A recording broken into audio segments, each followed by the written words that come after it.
Hello, and welcome to the recorded version of Foundations of Adult Education Tutoring, Core Module 4, Instructional Best Practices Working with Materials.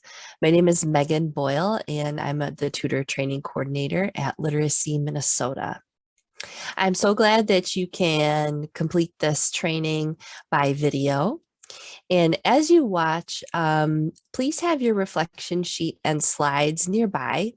Those can be found on the webinar materials page on the Literacy Minnesota website, and that is linked in your registration confirmation email. And I'll be asking you to pause your video throughout the session to take time to fill in that reflection sheet.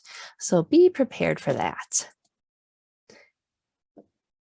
So these are the 4 core training modules in our Foundations of Adult Education Tutoring program. As you can see, Module 1 is about an overview of Minnesota adult education and program accountability.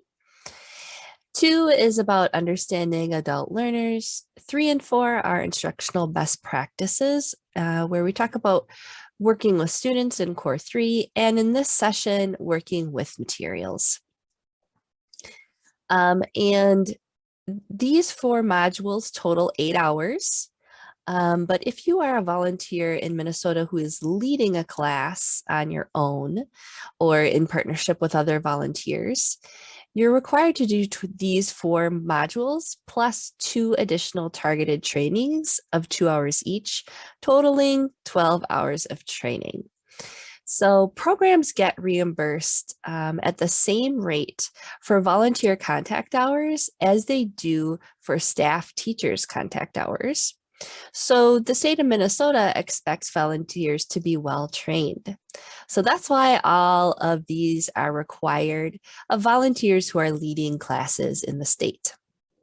So please do the volunteer coordinator at your site a favor and remember to forward your CEUs to them as soon as you get them by email after you've completed your reflection sheet. You should get them very shortly, within a couple of days. In this training, you will see a video of me and a couple of generous colleagues demonstrating how to use a Mingle grid and doing a language immersion lesson. These will model for you scaffolding, checking comprehension, and introducing activities using the gradual release of responsibility. After you watch those 2 activities demonstrated, I'll talk more about each of these 3 aspects of teaching.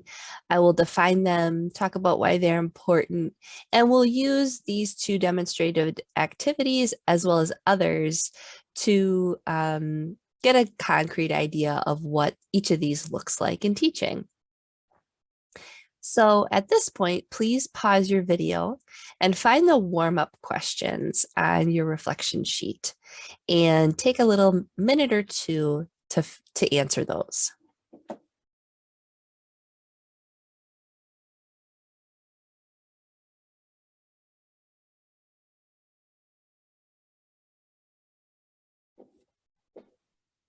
Okay, class. So today we're going to do an activity to practice asking and answering questions. And we'll also review and use 3 vocabulary words. And we'll also review foods. So this is the Mingle grid we'll do. How many columns does it have? 4. Yes, 4. Right. So 1, 2, 3, 4 columns. And how many rows does it have? 5. Yeah. Or well, I guess 4, but yeah. Right. So 5 if we include the title row at the top. Yeah. Good. Okay. And we're going to review these words that we already studied. So what is another word that means adore? Love, Mm-hmm. Yeah. like, Usually like, yep, love like. Good. How about loathe? Hate, Uh-huh. despise, Uh-huh. detest, Uh-huh. Good. Mm-hmm. How about tolerate? It's another word for tolerate. mm, put up accept, with, but that's not one word. That's fine. Put up with. Mhm. What did you say, Margaret?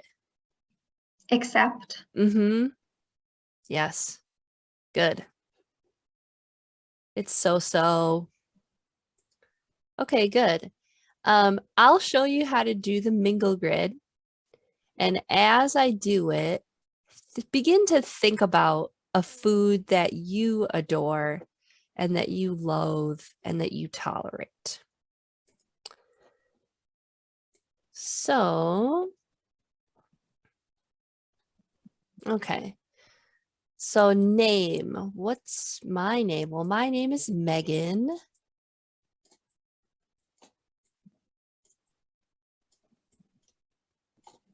What is a food that you adore? A food I adore is pizza. What is a food that you loathe? A food that I loathe is liver. What is a food that you tolerate? Brown rice.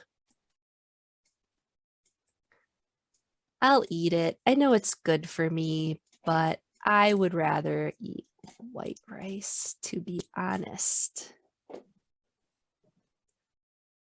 Okay. Now I'll ask Margaret, and I'll write on the screen here for Margaret for her answers. So what's your name? My name is Margaret, Can you spell that? Margaret.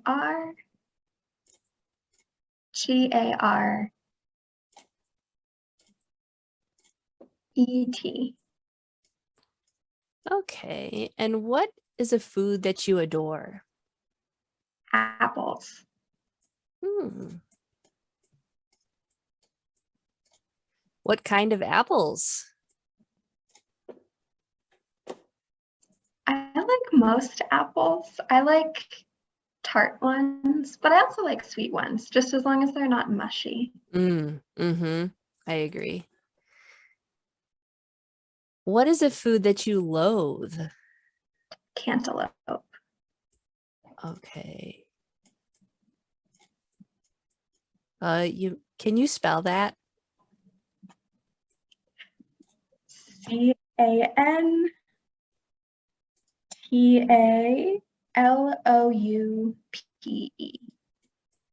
Thank you. Spelling in English is hard sometimes. Okay, what is a food that you tolerate? Papaya. Okay.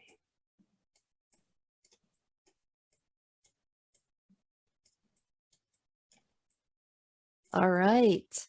Good. Okay, so now Margaret, would you ask Emily the questions? And I know you know how to write on the screen, so I'll let you do that. What is your name? My name's Emily, and it's spelled E.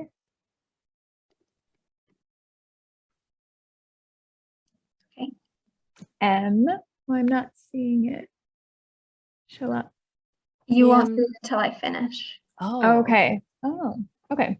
So Emily.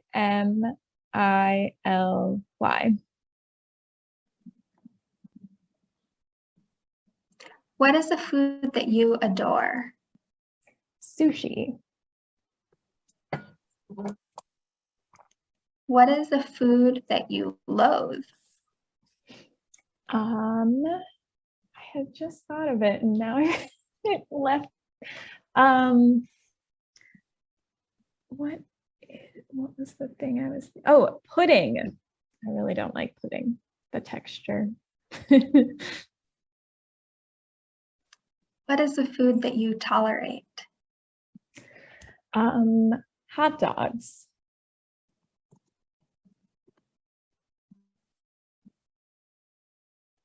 Okay.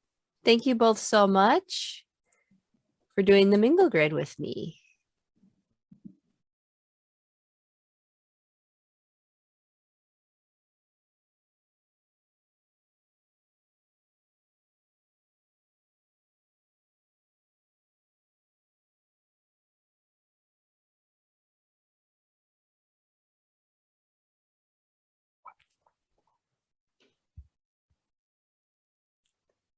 Salam. Salam. Salam. Salam. Salam. Salam. Me one, you two. Me one, you two. Salam. Salam. Salam. Salam. Salam. Salam. Salam. Okay. Me one, Teresa two. Me one, Teresa two. Salam. Salam. Salam. Salam. Let's see. Teresa one, Emily two. Teresa one, Emily two. Salam. Salam. Salam. Salam. Salam. Salam. Good.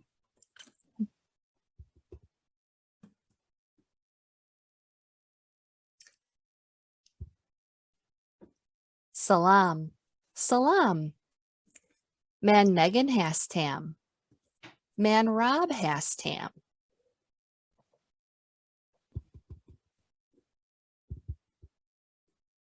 Salam. Salam. Man Megan has tam. Man Rob has tam. Salam. Salam. Man Megan has tam. Man Rob has tam. Man Megan has tam. Man Teresa has tam. Man Emily has tam. Me one, all of you two. Me one, you two. Salam. Salam. Man Megan has tam. Man Teresa has Emily tam. has tam. Salam. Salam. Salam. Man Megan has tam. Man Teresa Emily has has tam. tam. Salam. Salam. Man Megan has tam. Man Teresa Emily has tam. All right. Emily one. I'm sorry. I'll be one. Emily two. I am one. Emily two. Salam. Salam. Man Megan has tam. Man Emily has tam. Salam. Salam. Man Megan has tam. Man Emily has tam. Good. All right. Emily one. Teresa two. Emily one. Teresa two. Salam. Salam. Man Emily has tam. Man Teresa has tam. Good. Salam. Salam. Man Emily has Tam. Man Teresa has Tam. Good. One more time. Teresa 1, Emily 2. Salam. Salam.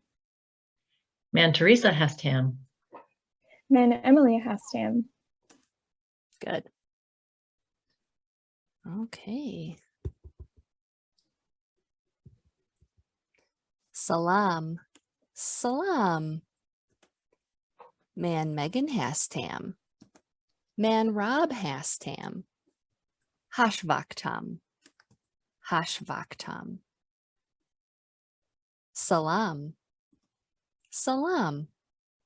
Man Megan has Tam. Man Rob has Tam. Hashvaktam. Hashvaktam. Salam. Salam.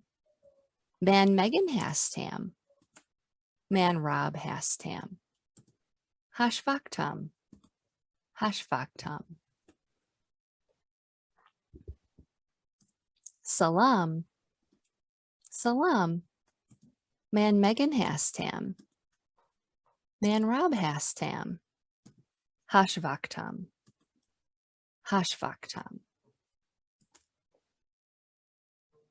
Okay. Me 1, you 2. Me 1, you 2. Salam. Salam. Salam. Man Megan has Tam. Man Man Emily Teresa has Tam. Tam. Hashvaktam. Hashvaktam. Salam. Salam. Salam. Man Megan has Tam. Man Man Teresa Emily has has Tam. Tam. Hashvaktam. Hashvaktam. Good. Salam. Salam. Salam. Man Megan has Tam. Man Teresa Emily has Tam. has Tam. Hashvaktam. Hashvaktam. Good. I am 1, Teresa 2. I am 1, Teresa 2. Salam. Salam. Man Megan has Tam. Man Teresa has Tam. Hashvaktam. Hashvaktam. Salam. Salam. Man Megan has Tam. Man Teresa has Tam. Hashvaktam. Hashvaktam. Good. All right. Teresa 1, Emily 2. Salam. Salam. Man Teresa has Tam. Man Emily has Tam. Hashvaktam. Hashvaktam. Good. Again. Salam. Salam. Man Teresa has Tam. Man Emily has Tam. Hashvaktam. Hashvaktam. Good. Emily 1, Teresa 2. Salam. Salam. Man Emily has Tam. Man Teresa has Tam. Vashaktam. Oh my goodness, sorry. Ash. Hashvaktam. Hashvaktam. Great job. Try that again. Oh no. Nope, that's fine. It was totally Cool. fine. Yep. Good. Okay, so Real life. you're finished. We're finished. How do you feel? Or how did it feel to go through the lesson? It felt a little easier than I thought it would be. We're even though it's just repeating it, but like, and then in the end I did mix it up, but it was definitely easier than I thought. Yeah, I think like hearing it over and over again, and then building on the sentence structure, and then the more we repeated it, I could listen instead of for the sounds, for the inflection that you were providing. Although I do not know exactly, I'm guessing the last word means goodbye, but I'm not sure. Yeah. Okay, good. Is there anything, or what did I do that helped you? I mean, I know that you said that there was a lot of repetition. Was there anything else that I did that helped you? You made it clear was, with yeah. speaking. Sorry, go And ahead, it was Teresa. helpful. Oh, sorry. Sorry, Teresa, Go you want to ahead. go ahead and then Emily can go. You made it clear in the example of, by showing the 1 and the 2 that you're changing speakers, and by having the names on the screen, it was clear that they were introducing themselves, during that part. And then you would have us first repeat as a group so we could kind of get it and not maybe put someone like directly on the spot right away. And then the person who repeated after, was second to your first, then became the first. So they'd had some practice, and the responses were pretty much the same between person 1 and person 2. So it wasn't like someone was asking a question and someone else was answering with something completely different. Yeah, we got lucky with the language there. Yeah. Okay, Emily, what were you gonna say? Yeah, kind of the same thing, that it was just sort of building on itself to make it easier, like building up to saying it yourself. I also think that it really shows, for someone who's teaching a person English, how, there is a lot to remember, even in those really simple sentences. If they're sounds that don't normally go together in your own language, or, if it's a word, you don't even know how it's spelled, right, in that language. So you're kind of like guessing at how you'd spell it in the language, and so just showing how, hard it is to learn a new language. Yeah, I know when I actually participated as a student, for this exercise when I was being trained in for this role, and I was very nervous. I didn't want to make a mistake, and I needed every single repetition that there was. And I think that when people watch this lesson, they're going to think it seems really tedious and there's a lot of repetition. But I think participants, when they do it, they feel they need all those repetitions. Okay. And I think it was good too, like Emily, when you mix the whatever syllables they are, whatever they are, because I think that, no learner of a new language is perfect. Yeah. And nor would we want them to think they should be. And I've had people make mistakes or little differences in pronunciation when we do this. And I typically don't correct too much, because I wouldn't correct you much if I were doing a language, if I were doing like one of my first lessons with a group of students and they were very much beginners, I would want to build some more rapport with them before I would correct them very much. I would just be thankful that they participated. And so that's why I don't correct much in this lesson. Yeah, because I said a word wrong and I knew I said it, like I knew after I said it that I said it wrong. Yeah. And if I had stopped you and I said, no, blah, blah, blah, blah, blah, it interrupts the flow. It kind of calls out your error. Whereas if I just keep going, I have faith you're going to get it, because we're going to keep repeating. Just lets things flow. Okay. Is there anything that I didn't do that you wish I would have done? Don't be shy. I can't think of anything. Well, one other helpful thing that I wanted to mention is that you didn't use a lot of other words in the language, like to describe things. You were just focusing on those words, and then you used very simple language.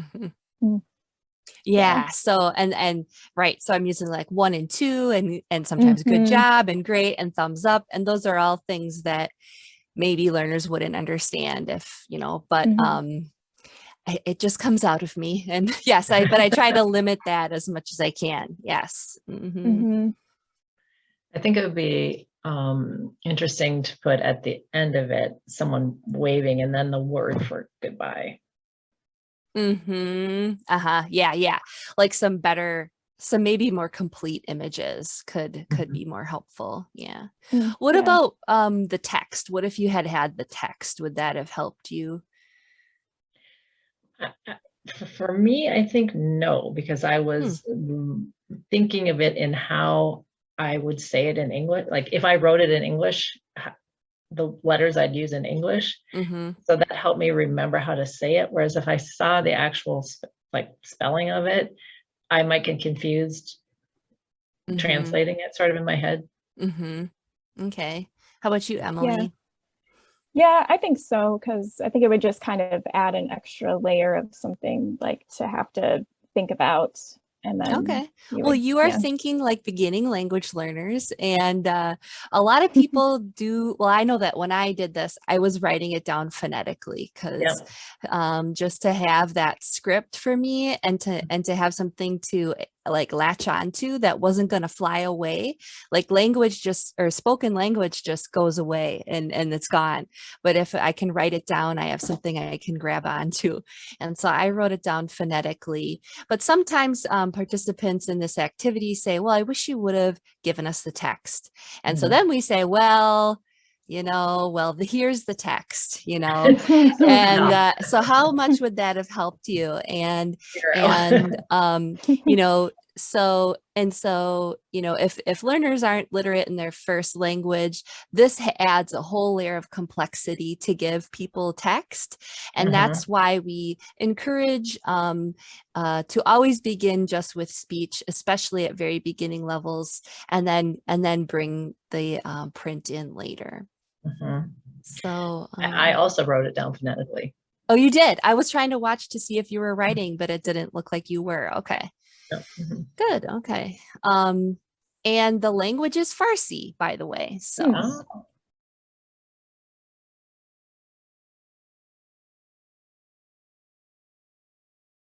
okay, I hope you enjoyed those activity demonstrations of the Mingle Grid and the language immersion lesson. So please keep those in mind as we begin to talk about scaffolding at this point, and then later talk about comprehension and checking comprehension and the gradual release of responsibility. So scaffolding, we'll talk here about what it is, why we do it, and how we do it. And when I talk about how we do it, I will do that within the context of a job application, and we'll give you 6 specific ways that you can scaffold. And again, as I do that, keep those activities in mind that you saw in the beginning of the video and think about how scaffolding was done. So scaffolding in education. So it's a variety of teaching techniques that move students step by step towards stronger understanding and greater independence in the learning process. So scaffolding in education is like scaffolding in building. So just as building scaffolding provides temporary support during building, tutors and teachers provide temporary support to learners as they build knowledge. And just as building scaffolding is gradually removed during the building of a physical structure, the support that we provide is gradually removed too as learners build their knowledge.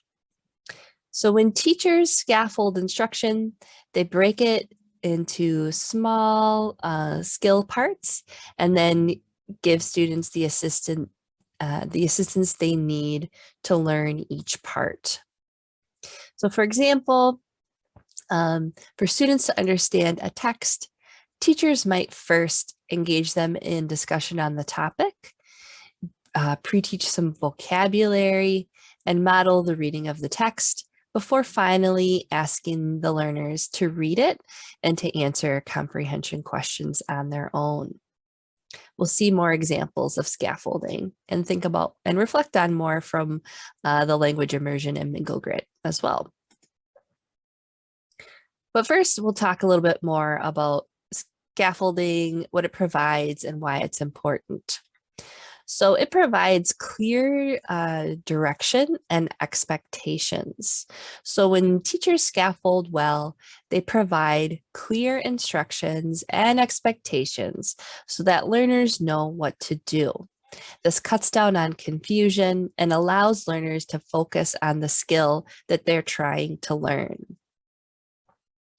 It also provides gradually increased independence. So when students are expected to perform a task entirely on their own from the beginning, they often become discouraged. So scaffolding allows students to build confidence that helps them tackle incrementally more difficult tasks. Scaffolding finally also provides motivation and momentum. So when learning is broken down into these smaller, right-sized chunks, students have lots of opportunities to be successful. And with each successful small step, they become motivated and their momentum carries them forward as tasks get harder and they take on more responsibility. All right, let me give you these 6 scaffolding options and some examples through that context of the job application that I mentioned earlier. And as I do this, remember, less is more. You never have to do all 6 scaffolding options for one activity. Okay, so just choose a few. So the first option is to break it down. And that means to break the task into manageable chunks and move through them one at a time. So with the example of the job application, this is just to break it down. So you would break that down by each section of the job application. So as you can see here, that would be the personal information section, work history section, education, and yes, no questions. So for the personal information section, you could guide learners in practicing to fill out a laminated personal information forms multiple times. And for the work history section, you could do a ball toss activity where learners say the sentence frame you see here on the slide. So for example, I was a teacher for 4 years. Toss the ball to another person. I was a server for 3 years. The education section, you could ask learners to match definitions with terms. So for example, high school matches with grades 9 through 12 to help them get familiar with the American education system. Finally, for the yes, no questions like, have you ever been convicted of a felony? Have you worked for this company before? You can explain these questions and then let learners practice them verbally in pairs. A second option for scaffolding is to pre-teach vocabulary. So again, in the context of the job application, you might need to teach some vocabulary like the words that are in bold here on the slide. So after confirming or reviewing or pre-teaching some of these words in bold with learners, you could play a game that uses that vocabulary by asking these yes/no questions. And in this way, they would be guessing a job title. So for example, one learner might come to the front of the room and you might hand them a card that says paramedic. And the rest of the learners in the class don't know that term that's been kept secret. And so the rest of the learners ask the learner with the card these questions about that job. And that learner with the card answers with a yes or no, and the other learners try to guess what the job is based on the answers to these questions. A third scaffolding option is to build on prior knowledge. So, you know, a lot of job applications, of course, you need to know job titles and job duties. And in my experience, sometimes learners have difficulty separating out the difference between these things, the titles and the duties. So you can build on prior knowledge by choosing a job like a farmer and the duties that go along with that as something that learners are probably already familiar with, because at least they've seen a farmer, or they may have even done a little farming or gardening themselves. And you could fill out a mind map like this one with the job title in the middle and the duties around the outside as a group. And then you could fill out another mind map like this for jobs that learners have had in the class. A fourth scaffolding option is to model. And this is to show how to do something rather than to tell how to do it. So a lot of times in a job application, people who fill them out need to provide their work availability. This can be difficult sometimes for anybody, really, especially with learners who might be getting used to their schedules and the very time-oriented culture of the United States. So it might help them to fill out a schedule like this for themselves. So for the modeling, you would want to show learners how to do this yourself with your own schedule. And then you might want to also show them again, but maybe with another volunteer or with another student's schedule in mind, and then let them do it for themselves. And a fifth option for scaffolding is to make it concrete. This means to give students something that they can see or touch, or it means to give them examples. So pictures are a wonderful way to make things concrete. Using realia or real life items can also help to make things concrete. Or you could talk about the jobs and the job titles of the workers in your school building. This is a great way to make that concept concrete for learners. So you would ask them, who are the teachers in your building? Who are the custodians? Who are who's the receptionist or the administrative staff? And then talk about what learners see those people doing in the building. This is a great way to get that idea across and make it concrete. You could also do that with pictures. Finally, the sixth way to scaffold is through repetition. And so any of these activities that I've already mentioned about the job application could be repeated from day to day. And a great rule of thumb that I learned as a new teacher was 1/3 review, 2/3 new. So if I were actually teaching how to fill out a job application and I did all of these or many of these activities, I would certainly repeat 1 to 2 of them each day that we had done the previous day. So repetition and review is a great way to scaffold as well. So you've heard me talk about the job application example, and I want you to review that now with your reflection sheet. You're going to fill out a chart with the reflection sheet, and you might need your slides to fill that part out. And I'll want you to also use your reflection sheet to think back to the language immersion lesson and the mingle grid activity to think about how those activities were scaffolded. So pause your video now to fill out that section on scaffolding in your reflection sheet. Okay, now it's your turn to practice. So on this slide, you'll see the 6 different ways to scaffold listed.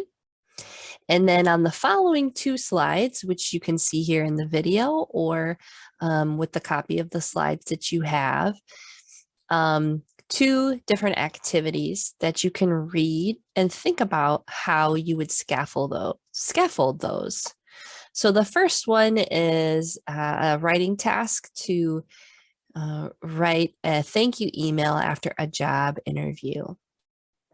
And that email should include a message subject to thank the interviewers and a review of qualifications and a highlight of some expertise. So think about how you could scaffold that and write some ideas in your reflection. Or you could choose the other activity, which is a speaking activity, to give a 2-minute verbal summary of an article. And that summary should include the main idea, 2 to 3 details, 3 to 5 keywords from the article, and why that article is important.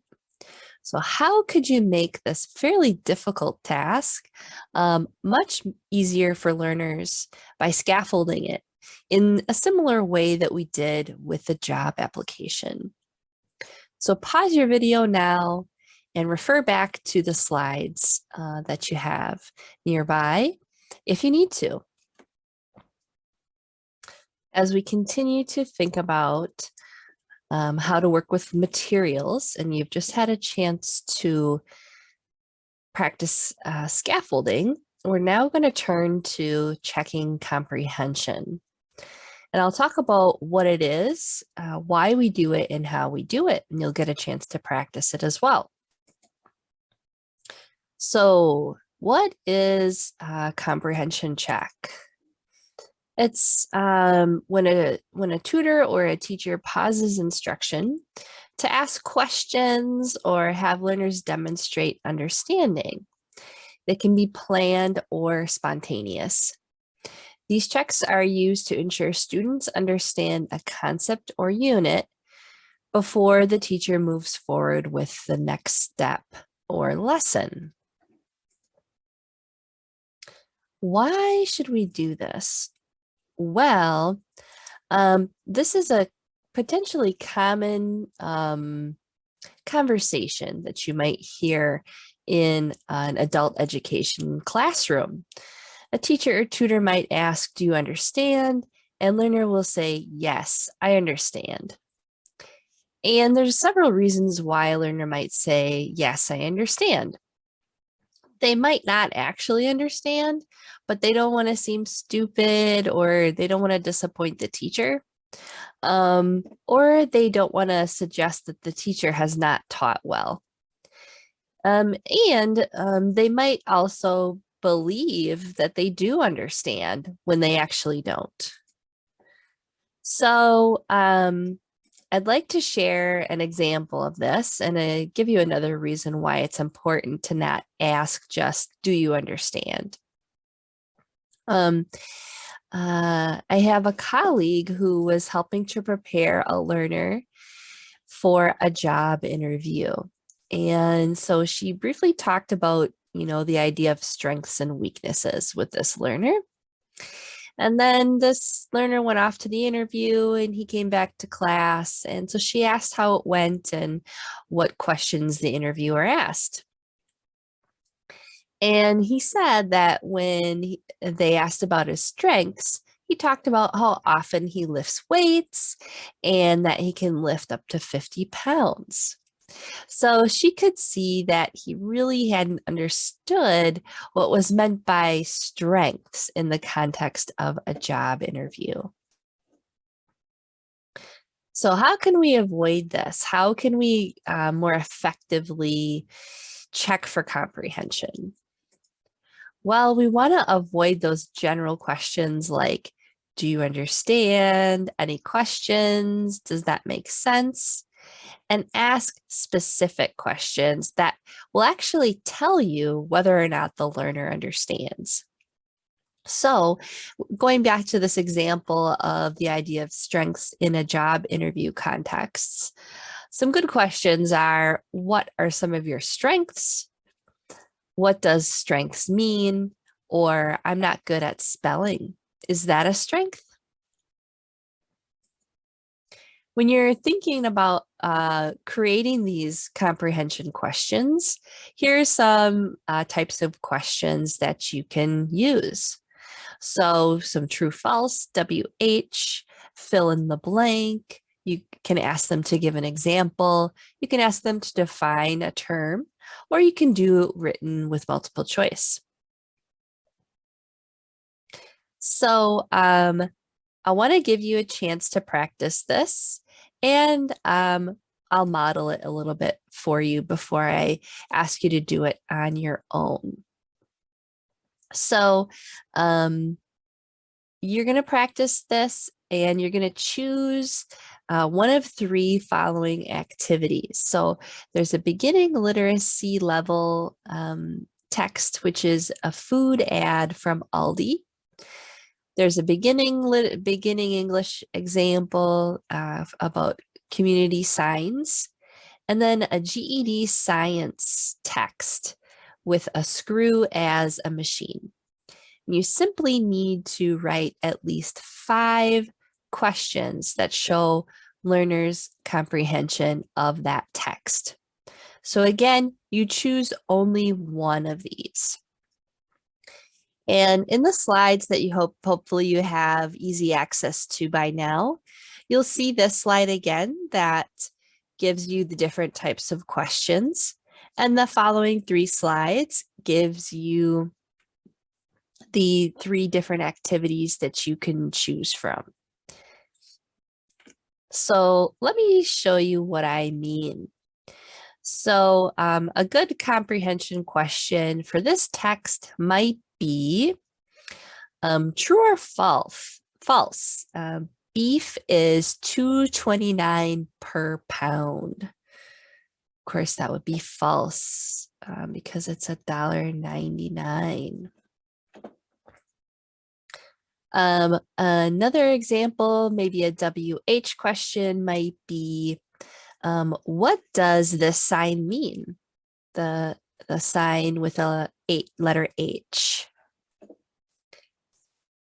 In a simple machine, a screw might be, give an example of a screw. So refer to your reflection sheet.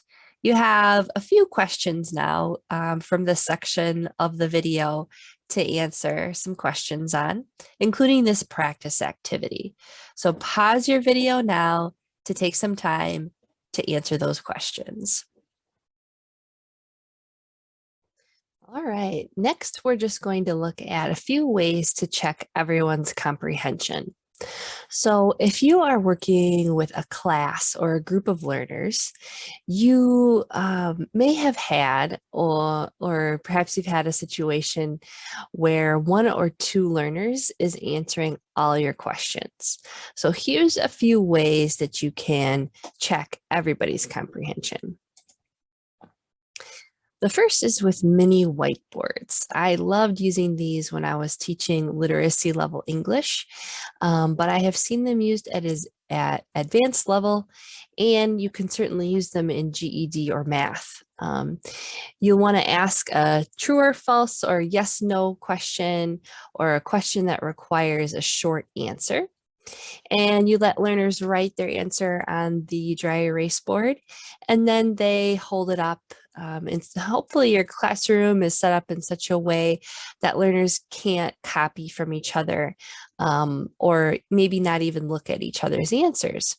And then that way you can get a really good sense with a glance around the room with how well everyone is understanding. If you're working in a small group or teaching a class on Zoom, you could use the private chat function in Zoom, just like this mini whiteboard. So it's sending a message to you. Learners send a message privately to you that nobody else can see. And so then you know that they're not copying from each other and they've got their own answer. Another thing you could try is a thumb scan. So this works best with a simple yes/no comprehension question. And so thumbs up for yes, thumbs down for no. And this would be really much easier to do if it's something you do regularly. So comes really quickly and naturally if you're doing it like a habit. But just a word of caution that I heard recently, that for some of the new Afghani refugees, this is not a polite gesture in their culture. So maybe don't use that comprehension check with class with Afghan students, but you could certainly use it with a group of US-born GED students, for example, or students who are predominantly from another country besides Afghanistan. Another way you can check everyone's comprehension is to point to the answer. So if you think back to the Aldi ad that we had earlier in the session, you can ask learners to point to the food item that costs 99 cents. Or if you think back to the screw as a simple machine text that we looked at, you can ask learners to point to their answer in the text. And in this way, you are checking that everyone is understanding. Lastly, you might consider calling on learners to check everyone's comprehension. This can be tricky and you'll want to really think about whether or not you want to do it. I never really called on learners much when I was teaching in person, but then when we moved online, I had a really hard time knowing whether or not people were understanding, and my learners weren't quite up to the task of doing a private chat. So I started calling on them, and I think it worked okay for this class because it was a pretty small class, and learners seemed to be all right with it. In a way that you can, I just made a list of learners' names and I checked them off as I called on them. But you can also use websites like you see in the slide here, and that's called Wheel of Names. And that lets you randomly call on learners through entering their names into the website. They spin the wheel, or you spin the wheel, and a different name comes up each time. You can also do this, maybe you've seen it, where the teacher writes learners' names on popsicle sticks, and you pull a popsicle stick out to decide who's going to be the next person to answer. But again, just consider whether or not this option is a good one for your group of learners before trying it. All right, please refer to your reflection sheet and answer the question about checking everyone's comprehension. All right, a big part of lesson planning and teaching is introducing activities in an accessible and an understandable way so that all learners can fully participate and learn. And we can do this through introducing activities using the gradual release of responsibility. And that'll be our last section of this training. First, before we talk about some good examples of gradual release of responsibility, let's see a bad example. This was completely staged, so don't feel too bad for the learners. They were in on this joke. But just watch as Barb demonstrates how to set up an activity really badly. And you'll want to write a couple of ways in which she sets up the activity badly on your reflection sheet. So you might want to write as you watch, but I'll also remind you to pause your video after we watch this video in the video. This video is about 2 minutes, and I'll get it started. Good morning. Good morning. Today we're going to talk about the calendar. We're going to use a lot of different words. We're not going to talk about months, but we are going to talk about days today. We have 7 days, 12 months, but today we're going to talk about 12 days. We're going to talk together about the calendar. So we're going to talk a lot of English today. You're going to have 2 circles. Some of you are going to be on the outside of the circle. And you're going to talk with a friend. You're going to have a word. You're going to ask what the word is, and you're going to spell the word together. Okay, a lot of English. You're going to accomplish a lot of great things today. We've been talking about this, so you should know these words. I think everybody knows these words. So you're going to have a word. Everyone will have a day word. And we're going to stand in 2 circles. So you will come out of your chair, and you're going to stand in 2 circles. Some of you are going to be looking out. Some of you are going to be looking in, but you will only talk to one person at a time. All right? How many students do we have today? Students? 11. Okay. So we will have 5 people in the middle, 5 people on the outside. If you're standing on the outside, you're going to look into the middle. If you're standing in the middle, you're going to look outside. Do you understand? Yes. Yeah? Okay? Yes. Let's do it.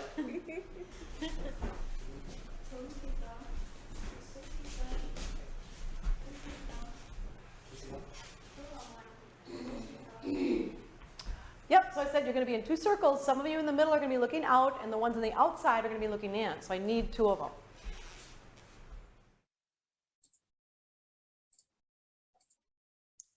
Okay, so if you didn't get a chance to write a couple of ways in which Barb set up that activity badly on your reflection sheet yet, you can pause your video here to do that. So now that we have that sort of bad example in our mind, let's contrast it with a good example. So when we want learners to do a good job and be successful in the activities we want them to do, we recommend the gradual release of responsibility. And that is through 3 steps for introducing an activity really at any level, okay? You know, you saw beginning English class here, but this works for GED as well. So the first step is I do it. And the second is we do it. This one can be really easy to skip. And sometimes it can work out okay to skip it, but a lot of times it backfires if you skip the we step. And finally, the you do it step. So let me talk in detail with an example about what each of these is.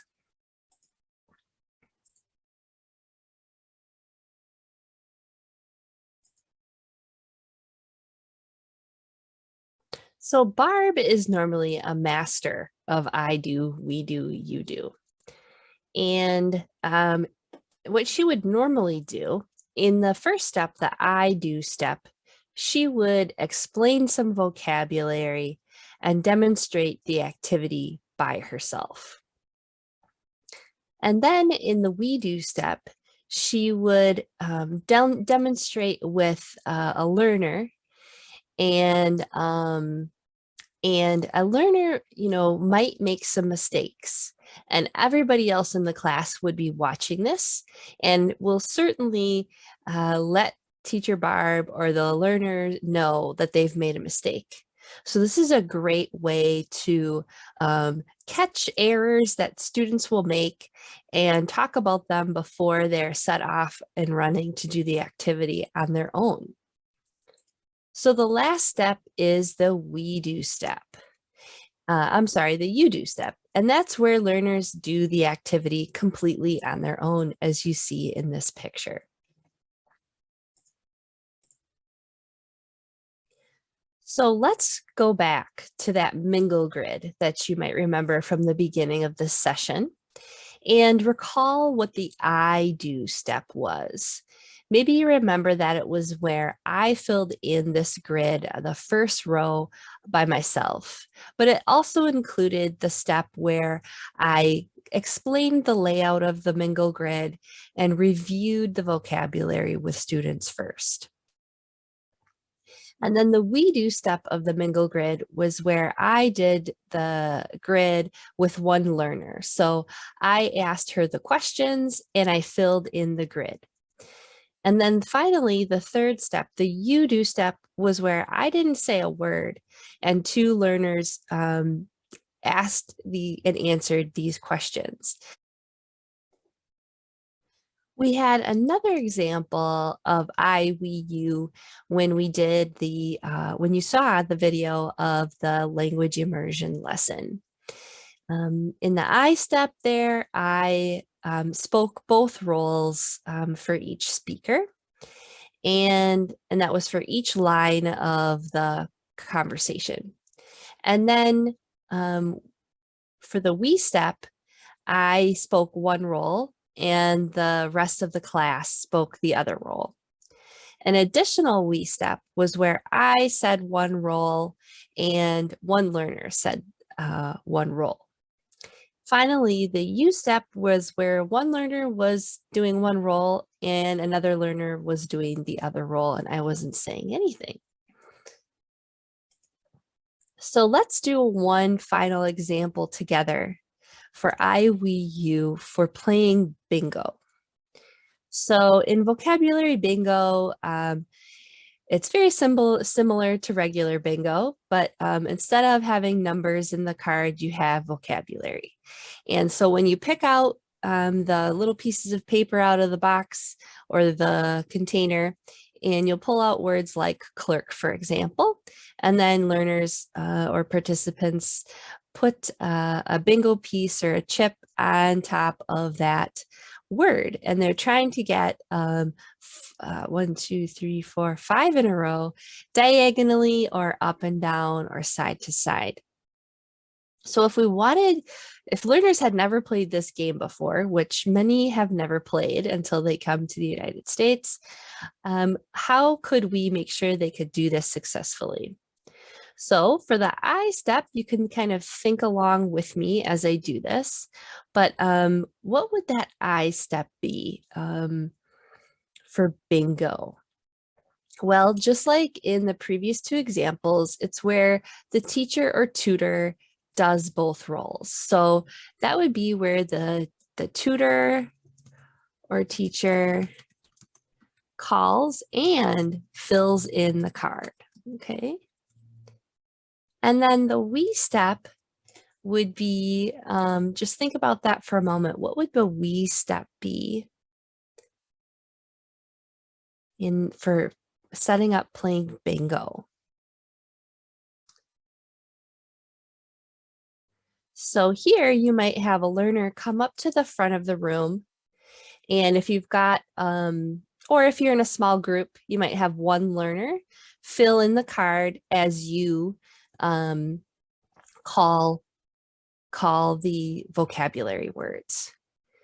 And like I mentioned, a lot of times that learner might make a mistake and the other learners will catch it, or they'll just help them.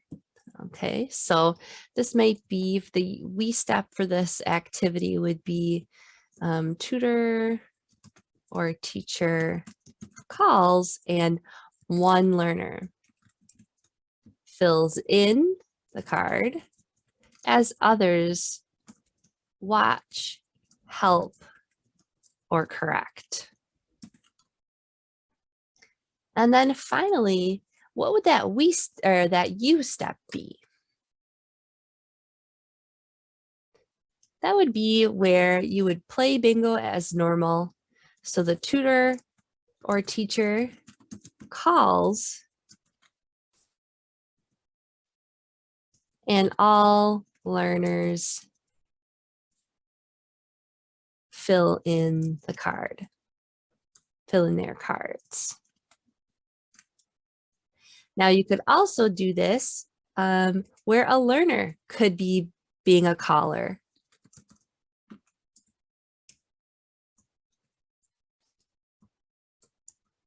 And that would be a true example of you there, where teacher is totally out of the activity and learners are doing that 100% on their own.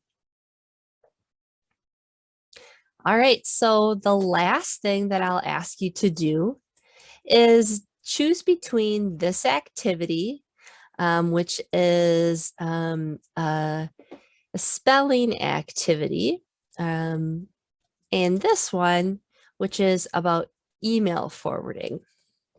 So you're going to read those probably through the slides that you have, or you can rewind your video and take a look at these. And then write on your reflection sheet how you would I, we, you one of these activities. All right, our final step is just a brief wrap up. And you'll see on your reflection sheet a space to let me know one thing that you learned from this session about scaffolding, checking comprehension, and gradual release of responsibility, and how you'll use it in your volunteering. So we're just about finished with the video, so you can wait until I'm finished, but then please do go back to your reflection and let me know what your big takeaway is. This is our last slide. You can always contact me with questions through the email address you see here on the slide. And then also, please do fill in the evaluation for us. You can click on that evaluation link on the slides that you have. We'd love to get your feedback about how we can improve trainings like this that we're offering now as recordings. So finally, thank you so much for doing these trainings, or at least this one, number 4, by video. And I look forward to seeing you in a live training sometime soon.